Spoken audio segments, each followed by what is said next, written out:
Hello students, आप सभी को नमस्कार। आज के इस वीडियो में हम पढ़ेंगे ईंधन सेल के बारे में। ठीक है, उसको अपन बोलते हैं फ्यूल सेल। क्या बोलेंगे उसको? Fuel cell. आइए, ईंधन सेल, इसको अपन बोलते हैं फ्यूल सेल। ठीक है, देखो नाम से मालूम चल रहा है ईंधन सेल, यानी हम यहाँ पर इस प्रकार के सेल में जो ईंधन होते हैं उसकी रासायनिक ऊर्जा को किस में बदलते हैं? विद्युत ऊर्जा में। ऐसे सेल जिनमें ईंधन की रासायनिक ऊर्जा को विद्युत ऊर्जा में बदला जाता है उसे हम क्या बोलते हैं? ईंधन सेल बोलते हैं, फ्यूल सेल बोलते हैं। अच्छा देखो, डेफिनेशन में सभी अपन जो ये गैल्वेनिक सेल, ये सारे एग्जांपल गैल्वेनिक सेल के हैं। गैल्वेनिक सेल सारे कौन से होते हैं? वे सेल होते हैं जो रासायनिक ऊर्जा को विद्युत ऊर्जा में बदलते हैं। यानी ये सारे सेल क्या करेंगे? हमने 4 सेल पहले पढ़ लिए, 5वां सेल ये वाला है। इन 5 सेल के अंदर में रासायनिक ऊर्जा को बदलते हैं विद्युत ऊर्जा में। बट उनके अंदर में अपन इस्तेमाल करते हैं विद्युत अपघट्यों को। मतलब क्या इस्तेमाल करते हैं? विद्युत अपघट्यों की रासायनिक ऊर्जा को बदलते हैं विद्युत ऊर्जा में। इसमें हम ईंधन की रासायनिक ऊर्जा को किस में बदलेंगे? विद्युत ऊर्जा में। किसकी ऊर्जा को? ईंधन की रासायनिक ऊर्जा को। अभी ईंधन कौन कौन से हैं? बहुत सारे हैं। हम ईंधन के रूप में क्या क्या काम में ले सकते हैं? हम काम में ले सकते हैं, हम हाइड्रोजन काम में ले सकते हैं। ठीक है, हम मैथेन काम में ले सकते हैं, हम एथेन काम में ले सकते हैं, हम प्रोपेन काम में ले सकते हैं, कार्बन मोनोऑक्साइड कार्बोनिल काम में ले सकते हैं, C2H5OH अल्कोहल काम में ले सकते हैं। लेकिन इन सब के साथ में O2 काम में लेना होता है, ऑक्सीजन काम में लेना होता है। ठीक है, ये सभी सेल क्या होते हैं? आपके ईंधन सेल होते हैं। हमें जो हमारे जो कोर्स में है वो कौन सा सेल है? H2O2 सेल है। H2O2 सेल, ध्यान रखिएगा। मैंने इसको ऐसा नहीं लिखा। अगर आप H2O2 को पास लिख दोगे, that is hydrogen peroxide cell. Hydrogen peroxide नहीं होता है। ठीक है, हाइड्रोजन ऑक्सीजन सेल होता है। ठीक है भाई। अच्छा, इस सेल को सबसे पहले जो बनाने वाला बंदा था, जो वैज्ञानिक था, उसका नाम था बेकन। ठीक है, इसलिए इसको अपन बेकन सेल भी बोलते हैं। क्या बोलते हैं इसको? बेकन सेल भी बोलते हैं। ईंधन सेल है, उसमें स्पेशली कौन सा? H2O2 सेल सबसे पहले बनाया गया था। और बनाने वाला बंदा कौन था? बेकन था। तो इसको अपन बेकन सेल बोलते हैं। ठीक है, इसमें कंस्ट्रक्शन भी है, इसमें रिएक्शन भी है। आइए अपन समझते हैं। ठीक है, चलिए देखिए, इसको अपन 3 पार्ट्स में डिवाइड कर रहे हैं। ठीक है, ये इलेक्ट्रोड, एक ये इलेक्ट्रोड। ठीक है, ओके। यहाँ से क्या निकल रहा है? यहाँ से अपन क्या भेज रहे हैं? हाइड्रोजन। यहाँ से हम क्या भेज रहे हैं? ऑक्सीजन। ठीक है, और यहाँ से निकलता है पानी। ठीक है, साथ में क्या निकलती है? ऊष्मा, क्योंकि हर रिएक्शन में ऊष्मा तो प्रोड्यूस होती है भाई। सेल यूज़ कर रहे हैं, सेल से में करंट मिल रहा है तो हीट तो बनेगी। तो हीट को निकलने का भाई जो रास्ता है वो भी पानी के साथ में यहीं पर होता है। ठीक है। अच्छा, ये जो इलेक्ट्रोड होते हैं, ठीक है, ये सरंध्री कार्बन के होते हैं। सरंध्री कार्बन के इलेक्ट्रोड, सरंध्री कार्बन के इलेक्ट्रोड होते हैं। सरंध्री का मतलब ऐसा, थोड़ा गैप बना दीजिए इसके अंदर में। ठीक है, दिस इज पोरस। बात ठीक है ना? ये सरंध्री आपके कार्बन के इलेक्ट्रोड हैं। ठीक है। अच्छा, इसमें भरा होता है प्लैटिनम या पैलेडियम, है ना, या कॉपर भरा होता है इनमें। ठीक है, ऐसा क्यों? ताकि सरफेस एरिया बढ़ जाए, रिएक्शन ज़्यादा हो। ठीक है, प्लैटिनम या पैलेडियम अपन भर देते हैं, कॉपर भर सकते हैं इसके अंदर में। ठीक है, ओके। और इनके बीच में विद्युत अपघट्य होता है, वो अपन क्या ले सकते हैं? एक्वस KOH ले सकते हैं या फिर NaOH ले सकते हैं। जलीय पोटेशियम हाइड्रोक्साइड ले सकते हैं या सोडियम हाइड्रोक्साइड ले सकते हैं। ठीक है, और यहाँ पर ये इनको आपस में कनेक्ट कर देते हैं। ठीक है, बात सही है। ये हमारा कंस्ट्रक्शन हो गया, है ना, बिल्कुल सिंपल। 3 पार्ट में बटा हुआ है। 2 इलेक्ट्रोड्स हैं तो 3 चैम्बर बन गए, 1 2 3। एक चैम्बर से हाइड्रोजन पास करते हैं, दूसरी चैम्बर से ऑक्सीजन पास करते हैं। ठीक है, और एक तरफ से पानी निकलता है। इन दोनों इलेक्ट्रोड के बीच में भरा होता है जलीय KOH का विलयन या जलीय NaOH का विलयन।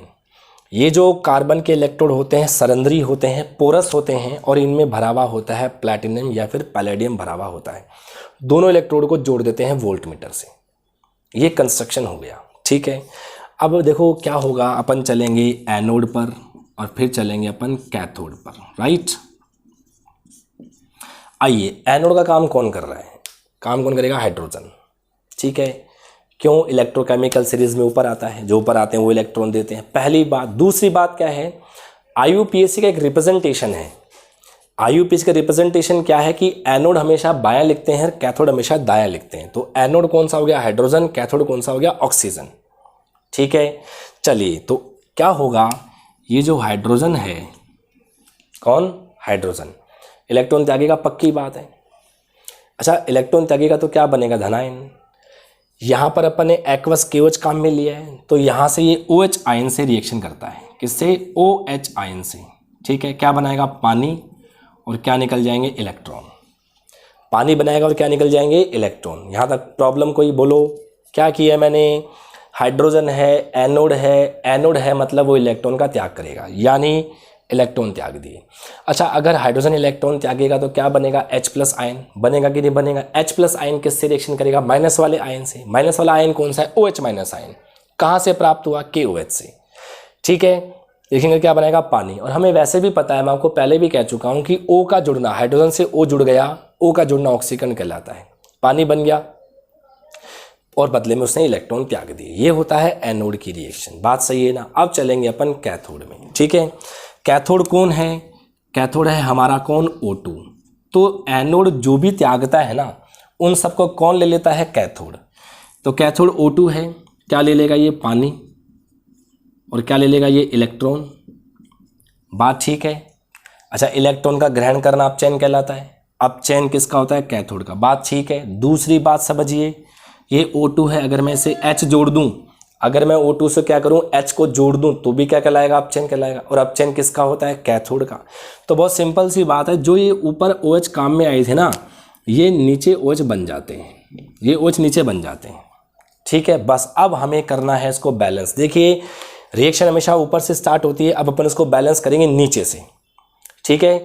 नीचे से बैलेंस करते हुए चलते हैं अपन। देखो कैसे बैलेंस होगा, ध्यान करो।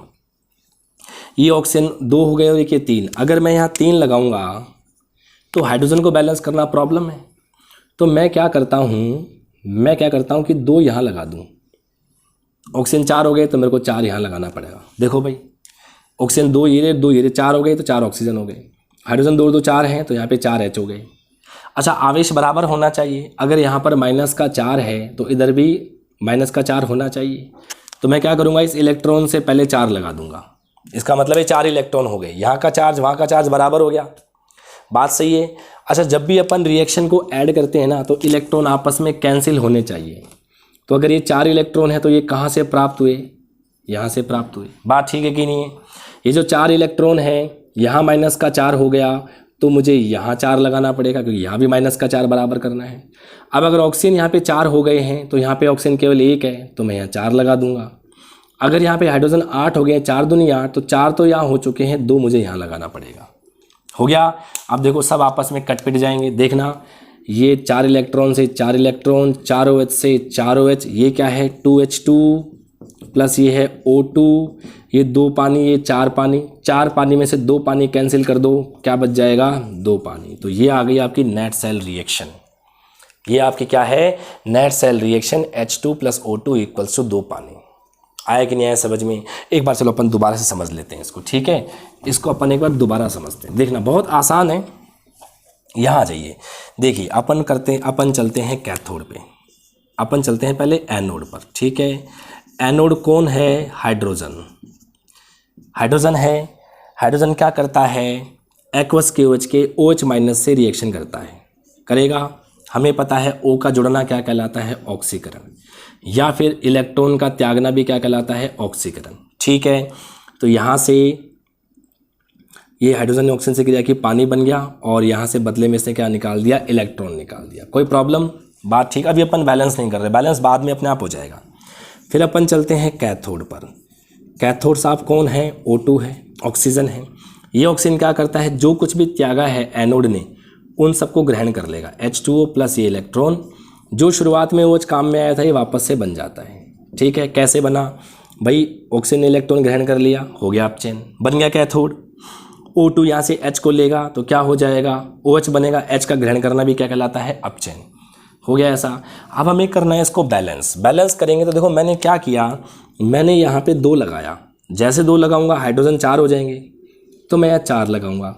तो देखिए हाइड्रोजन 4 हैं, 4 हाइड्रोजन हो गए। ऑक्सीजन देखो 2 ये रे 2 ये रे, 4 ऑक्सीजन हो गए। चलो एलिमेंट परमाणु तो बैलेंस हो गए, तत्व तो बैलेंस हो गए। बैलेंस क्या नहीं हुआ, आवेश। अगर यहाँ पर -4 है तो यहाँ भी पूरा -4 होना चाहिए। तो मैंने यहाँ ले लिए 4 इलेक्ट्रॉन। बात सही है कि नहीं है। जब भी अपन एनोड और कैथोड की रिएक्शन को जोड़ते हैं तो इलेक्ट्रॉन आपस में कैंसिल होने चाहिए। तो अगर ये 4 इलेक्ट्रॉन हैं तो मुझे ये 4 इलेक्ट्रॉन यहाँ से लेने पड़ेंगे। अब अगर यहाँ पे -4 हो गया है तो इधर भी -4 होना चाहिए। तो यहाँ 4 इलेक्ट्रॉन है तो मैं यहाँ 4 OH ले लूँ। जैसे मैंने 4 O लिए तो 4 ऑक्सीजन है, तो यहाँ पर तो एक ही ऑक्सीजन है तो मुझे यहाँ 4 लगाना पड़ेगा। 4 ऑक्सीजन हो गए तो मतलब हाइड्रोजन 8 हो गए, तो 4 हाइड्रोजन तो ये हैं तो 2 यहाँ लगाना पड़ेगा। हो गया हाइड्रोजन बैलेंस। बस अब जो है उनको काट पीट दो। ये 4 इलेक्ट्रॉन से 4 इलेक्ट्रॉन कैंसिल, 4 OH से 4 OH कैंसिल, बचा क्या, 2 तो हैं H2, 1 है O2, यहाँ 2 पानी, यहाँ 4 पानी, ये 2 पानी वहाँ जाएंगे, माइनस होंगे। 4 पानी में से कितना बच जाएगा, 2 पानी बच जाएगा। ये है आपकी नेट सेल रिएक्शन। ये होती है H2O2 सेल की रिएक्शन। ये है कंस्ट्रक्शन, बहुत आसान है। इस कंस्ट्रक्शन में क्या हुआ है, हाइड्रोजन है, इलेक्ट्रॉन त्याग रहा है यहाँ से, और ये इलेक्ट्रॉन यहाँ पहुँच रहे हैं। ये O2 यहाँ आ रहा है, ये O2 यहाँ आ रहा है भाई, है कि नहीं। तो ये इलेक्ट्रॉन कौन ग्रहण करेगा, O2, और यहाँ से क्या बन जाता है, OH। यहाँ से ये OH फिर जैसे बाहर निकलेगा, ये क्या बनता हुआ निकलता है, पानी, और ये पानी फिर बाहर निकल जाता है। बात ठीक है ना। तो बहुत सिंपल सा इसका कंस्ट्रक्शन है और बहुत सिंपल सी इसकी सेल रिएक्शन है। ये मेरे ख्याल से आपको समझ में आ गई होगी। अच्छा, अब दूसरी बात देखिए, इस सेल की बहुत सारी खासियतें हैं। नंबर 1 स्पेशलिटी, इसमें अपन ये हाइड्रोजन और ऑक्सीजन गैस है, तो अपन गैस इस्तेमाल कर रहे हैं। इसका मतलब ये है कि ये इलेक्ट्रोड, ये जो सेल है बहुत ही हल्का होता है। जितने भी हमने सेल पढ़े हैं उन सभी सेल में ये सबसे ज़्यादा हल्का होता है। ठीक है, हल्का है इसलिए अपन इसको कहाँ यूज़ करते हैं, सैटेलाइट्स में, या जितने भी अपने टावर होते हैं, जैसे ये दूरदर्शन का प्रसारण केंद्र है, जितने भी हैं वहाँ पर अपन इस सेल का यूज़ करते हैं, क्योंकि बहुत ज़्यादा ये लाइट वेट वाले होते हैं। ठीक है, दूसरी बात क्या है, इन सेल को इस तरीके से कंस्ट्रक्ट किया जाता है। देखो आप देखो, बाकी सब सेल पैक हो गए थे, बट इन सेल में लगातार अपन क्या है, बाहर से ईंधन, बाहर से अपन गैस प्रवाहित कर सकते हैं। इसलिए इस सेल से कंटिन्यू अपने को वोल्टता प्राप्त होती है। यानी ये सेल हमें लगातार क्या करते हैं, विद्युत वाहक बल प्रदान करते रहते हैं। इसलिए काफ़ी लंबे टाइम तक अपन इनको काम में ले सकते हैं। बात सही है। तीसरी बात क्या है कि आप देखें इस रिएक्शन के अंदर में क्या बन रहा है, H2O। यानी इस सेल में किसी भी प्रकार का कोई पोल्यूशन नहीं है, इको फ्रेंडली सेल है। कैसा सेल है ये, इको फ्रेंडली सेल है, मतलब पर्यावरण के लिए बहुत ही अच्छा सेल होता है। ये नुकसान नहीं पहुंचाता, बहुत ही आंशिक मात्रा के अंदर में, लेश मात्रा में कोई साथ में इनके जो ऑक्साइड वगैरह होते हैं वो बनते हैं नाइट्रोजन के ऑक्साइड, बहुत ही कम मात्रा में, नेग्लेजिबल है वो। इसका मतलब ये है कि पॉल्यूशन फ्री सेल हैं, प्रदूषण रहित सेल हैं, तो ये हमारे लिए काफ़ी काम के हैं। और चौथी बात जो सबसे खास बात है इसके अंदर में, कि जब ये सेल बनाया गया था ना, तो जो अमेरिका है, USA ने अपना एक सैटेलाइट भेजा था, ठीक है, अंतरिक्ष के अंदर में अपोलो अंतरिक्ष अभियान चलाया था उन्होंने। अपोलो जो रॉकेट है वो गया था, तो वहाँ पर उसके साथ में जो सेल भेजा गया था वो ये H2O2 सेल था। वहाँ पे जो वोल्टता प्राप्त करनी थी वो इस सेल से प्राप्त करनी थी। तो जो उसमें बैठ के जो अंतरिक्ष यात्री गए थे, तो उन्होंने पीने के लिए ये वाला पानी काम में लिया था, क्योंकि ये जो वाष्प के रूप में बनता है, क्योंकि जब रिएक्शन होती है तो टेम्परेचर काफ़ी ज़्यादा हो जाता है, हीट निकलती, तो ये जो पानी है ना, ये हीट के रूप में बाहर निकलता है, वाष्प के रूप में बाहर निकलता है। उस वाष्प को क्या करते हैं, संघनित करते हैं, और संघनित करके उसको जल में कन्वर्ट करते हैं, और फिर उसको अंतरिक्ष यात्रियों ने पीने के काम में लिया था। पानी शुद्ध होता है, कोई नुकसान नहीं होता, इसलिए पीने के काम में लेते हैं। देखो कितनी सारी स्पेशलिटी हो गई। पहला कौन सा था, काफ़ी हल्के सेल होते हैं। दूसरा क्या है, इसमें लगातार अपन ईंधन प्रवाहित कर सकते हैं, डाल सकते हैं ऊपर से, इसलिए इस सेल से लगातार काफ़ी लंबे समय तक स्थिर मान की वोल्टता प्राप्त होती है, लगातार स्थिर मान की वोल्टता प्राप्त होती है। ठीक है, तीसरा प्रदूषण रहित है। और एक नोट करने वाली बात है कि अपोलो अंतरिक्ष अभियान में अंतरिक्ष यात्रियों ने इस सेल से निकलने वाला जो वाष्प है उसको संघनित करके उसको पीने के काम में लिया था। ठीक है भाई, तो ये आपका था ईंधन सेल। ईंधन सेल बहुत प्रकार के होते हैं, बट हमारे जो कोर्स में है वो कौन सा सेल है, H2O2 सेल, यानी हाइड्रोजन ऑक्सीजन सेल। मेरे ख्याल से ये आपको सेल समझ में आ गया होगा। तो हमने 5 छोटे छोटे वीडियोस के अंदर में 5 सेल पढ़े। सूखा सेल जिसको अपन बोलते हैं शुष्क सेल, जिसको अपन बोलते हैं लैक्लांशी सेल। दूसरा मरकरी सेल जिसको अपन बोलते हैं बटन सेल। वो दोनों सेल कौन से थे, प्राथमिक सेल थे। फिर अपन बात करते थे संचायक सेल, संचायक सेल, ठीक है ना। और एक उसको अपन सामान्य तौर पे बैटरी बोलते हैं, जो अपने कार स्कूटर बाइक वगैरह में यूज़ करते हैं। फिर आया था अपना कौन सा, निकेड सेल, उसे अपन निकेड सेल या निकल कैडमियम सेल कहते थे। ये दोनों सेल आपके सेकेंडरी सेल थे। और लास्ट में हमने एक अलग से क्लासिफिकेशन पढ़ा ईंधन सेल का, यानी H2O2 सेल का, जिसे बनाया था बेकन ने, इसलिए इसका नाम क्या बना, बेकन सेल। ठीक है भाई, तो आप इन 5 सेल्स को अच्छे से पढ़िए, लिखिए, लिख के प्रैक्टिस कीजिए, डायग्राम को कंस्ट्रक्शन कीजिए। बार बार प्रैक्टिस करेंगे तो क्या ये आपको कंठस्थ हो जाएगा, अच्छे से आपको याद हो जाएंगी। रिएक्शन समझनी तो होती हैं, समझ में आपको आ गई होगी, लास्ट में आपको लर्न तो करना ही है। ठीक है भाई, तो आपको मेरा ये YouTube चैनल अगर पसंद आ रहा है तो आप इसको सब्सक्राइब कीजिए। आप अपने दोस्तों को, अपने फ्रेंड्स को, जो भी आपके सहपाठी हैं, कलीग हैं, उनको आप यह शेयर कीजिए, लाइक कीजिए, ठीक है ना, ताकि ये जो वीडियो चैनल जो बना हुआ है ये औरों के भी काम में आ सके। Thank you.